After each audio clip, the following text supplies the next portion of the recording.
ఒక సంవత్సరం మొత్తానికి దక్షిణాయనం ఒకసారి వస్తుంది. దక్షిణాయనం మొత్తానికి శారదా నవరాత్రులు ఆశ్వీజమాస ప్రారంభంలో 9 రోజులే వస్తాయి. ఈ 9 రోజులు సద్వినియోగం చేసుకున్నవాడు పరమేశ్వరుడిచ్చిన జీవితాన్ని సద్వినియోగం చేసుకున్నట్టు. వదిలిపెట్టుకున్నవాడు ఒక పరమాద్భుతమైన అవకాశాన్ని పోగొట్టుకున్నవాడు.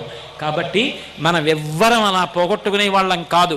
ఆ భగవతి యొక్క అనుగ్రహంతో, ఆ కనకదుర్గమ్మ యొక్క అనుగ్రహ విశేషం చేత చక్కగా మనందరం భక్తి శ్రద్ధలతో శాస్త్రమునందు గురువాక్యమునందు విశ్వాసముంచి శారదా నవరాత్రులను అనుష్ఠించి ఆ భగవతి యొక్క నిర్హేతుక కృపాకటాక్షణములకు పాత్రులమై అటువంటి అనుగ్రహాన్ని మనకి వర్షించాలని మీ పనుపున నా పనుపున నేను ఆ కనకదుర్గమ్మ తల్లి యొక్క పాదార విందములకు సాంజలి బంధకంగా ప్రణమిల్లి నమస్కరిస్తూ మంగళాశాసన పరై మదాచార్య పురోగమై సర్వైశ్చ పూర్వైరాచార్యై సత్కృతాయాస్తు మంగళం.